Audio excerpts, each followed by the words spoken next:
필자는 황영웅 신드롬 또는 황영웅 즉위기, 황영웅 살리기에 대한 방송을 자주 해왔다. 그런데 댓글에 이런 글이 올라왔다. 조갑재 선생님은 정치부 기자인데 왜 황영웅이라는 한 가수의 이야기를 이렇게 많이 다루십니까? 다른 할 일이 많지 않습니까? 이재명, 문재인을 잡아야 하는데 황영웅에게 너무 힘을 빼는 곳 아니냐 등의 충고의 댓글들이다.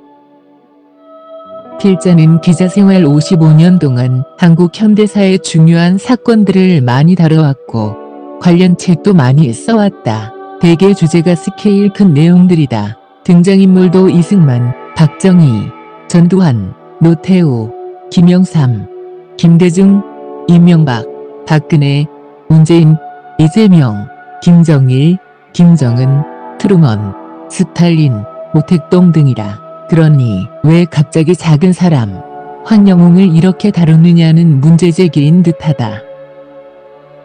왜 황영웅 사태를 다루느냐에 대한 나의 답은 이렇다. 황영웅 사태는 작은 문제가 아니다. 작은 것 같지만 큰 문제다. 기자는 큰 문제를 다룬다. 형식은 작게 보이지만 내용은 크다는 것이다. 황영웅이라는 한 가수의 문제일 뿐만 아니라 황영웅이라는 한 시민의 문제다.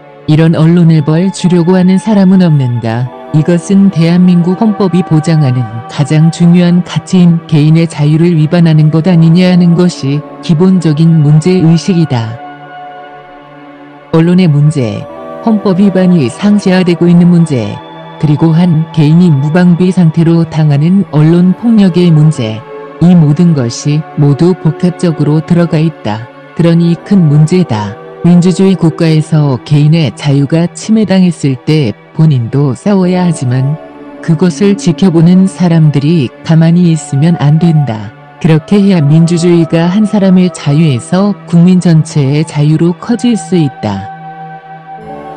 황영웅 사태는 민주주의와 독재의 대결이다. 이 경우 독재자는 기자들이다. 언론이다. 민주투사들은 황영웅을 지키려고 애쓰는 팬들이다. 이들이 날마다 댓글을 올리고 팬카페에 가입하고 황영웅의 억울함을 호소하는 이런 행동이야말로 민주투사가 하는 행동이다. 민주가 뭔가? 개인의 자유를 지키는 일이다.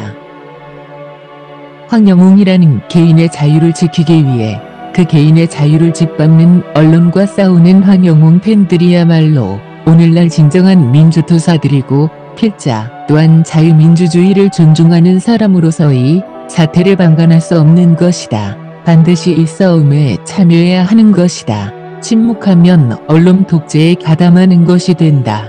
개인의 자유가 짓밟히는데 침묵할 수 없는 것이다. 그러니 황영웅 옹호를 당당하게 하는 것이다. 황영웅더러 노래 부르지 말라고 하는 자들이 독재자들이고 지금 필자는 민주화 투쟁 중이다. 두 번째 이유는 황영웅의 목소리가 가진 신비스러운 능력 때문이다. 그 목소리는 이미 검증된 것처럼 우리나라 현존 가수 중 최고급이라고 생각된다. 그리고 다른 가수들이 갖지 못한 치유 능력이 있다. 그래서 황영웅은 소중한 존재다. 황영웅은 수많은 사람들을 위로하고 때로는 살리고 그들이 갖고 있는 마음과 몸의 고통을 덜어주는 선한 영향력을 가진 사람이다. 선한 영향력을 가진 사람은 그 나라가 보호해야 한다. 그리고 선한 영향력을 더 발휘할 수 있도록 무대를 만들어줘야 한다. 그런데 지금 거꾸로 가고 있지 않은가? 필자가 황영웅 보호에 앞장서는 이유는 그가 천재이기 때문이다. 천재는 보호받아야 한다. 천재는 행동이 보통 사람과 다르다.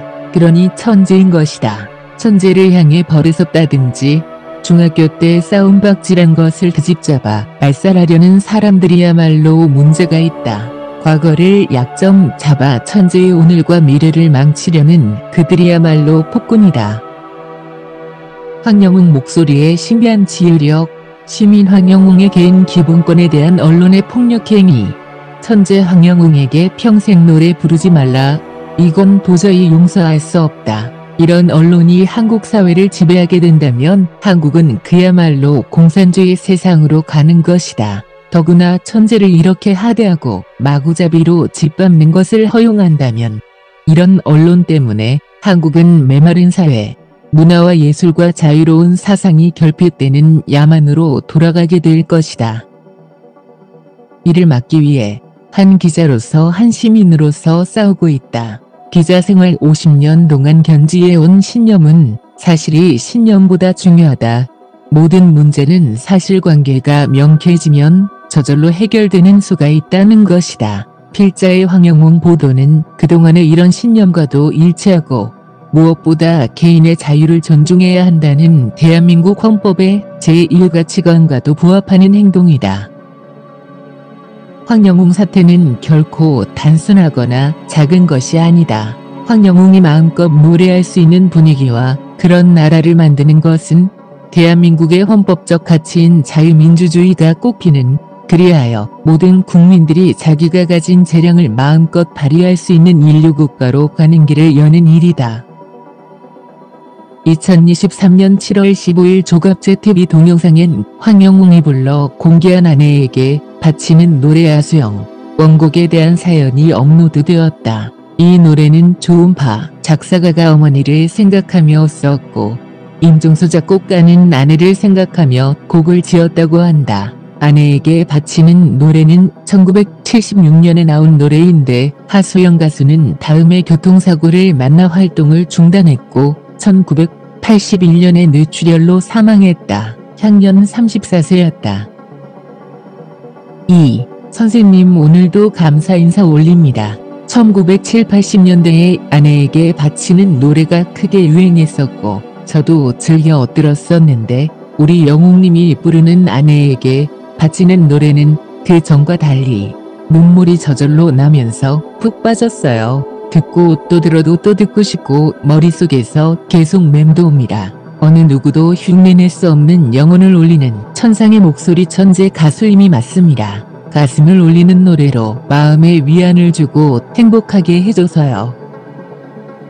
반석, 첫 소절 툭 튀어나오면서 가슴이 짜르르 온몸에 전율이 느껴지더라고요. 수없이 반복해서 들어도 들을 때마다 새로운 감동과 깊이를 느낄 수 있는 황영웅 가수님 노래에는 어떤 노래를 불러도 가사 그 자체를 새기며 마음과 온신을 다해 부르는 모습에서 황영웅 가수의 착한 마음과 아름다운 영혼을 가지고 있다는 것을 알 수 있습니다. 그러기에 응원을 멈출 수 없습니다. 순호, 선생님 감사합니다. 얼마 전 뇌경색으로 요양병원에 입원 중이던 저의 남편이 세상을 떠났습니다. 황영웅님이 부른 아내에게 바치는 노래는 얼마 전 세상 떠난 남편이 저에게 불러준 노래였는데 갑자기 남편이 생각나고 보고 싶고 그리움이 더해 가네요. 황영웅님 고맙습니다. 보고 싶네요. 순이, 우리 황영웅 가수님 노래 정말 기가 막힙니다. 애잔하기도 하고 감미롭기도 하고 깊이가 말할 수 없을 정도로 깊다이 깊습니다. 들어도 또 듣고 싶은 마력의 소유자인 우리 가수님 저희에게 와 주셔서 정말 감사합니다. 수성, 예전에 하수영 가수에게 감동받고는 잊어버리고 있었는데 젊은 나이에 별세하셨다니 마음이 찡합니다. 지금 뜻하지 않게 영웅의 노래로 들으니 이게 뭐야? 놀랍죠? 새로운 감동이 밀려옵니다. 젊은 시절 요절한 하수영 가수의 명복을 늦게라도 빕니다. 그 옛날 하수영님이 부르셨더니 노래 인기가 많았지요. 아마 남편들이 노래방에서 아내들에게 많이 불러줬다고 들었습니다. 안타깝게도 하수영님은 젊은 나이에 세상을 떠나셔서 많은 팬들이 눈물을 흘렸습니다. 생각지도 못하고 있는 터에 영웅님 음성으로 이 노래를 들으니 예전 감정이 살아나서 흐르는 눈물을 멈출 수 없었습니다. 하루 종일 듣고 또 듣고 과연 우리 영웅님은 음악 치유사가 맞습니다. 예전에는 느끼지 못했던 감성을 느끼며 하염없이 울고 있는 내 자신이 위로받기 위해서 계속 들었습니다. 수리, 한진이, 정소녀가 출연했고 영화로도 만들어진 아내에게 바치는 노래입니다. 정소녀가 병든 시아버지와 시어머니로부터 혹독한 시집살이를 하다가 병이 들어 마지막 남해대교 여행을 가서 꽃을 꺾다가 쓰러져 죽을 때 눈물을 바가지로 흘렸던 생각이 나네요. 황영웅 가수님 노래 들으면서 다시 회상이 되어 눈물이 납니다. 큰곰 요즘 선생님이 읽어주시는 댓글 듣고 감동과 반성 깨달음 등 힐링의 시간이 되었습니다. 오염된 제 눈과 귀를 민들레롤씨 회원님들의 글로 정화하고 있습니다. 영웅님으로 인해 이런 호사를 누리게 된 것 같아 감사하는 마음입니다. 노래 정말 심금을 울립니다.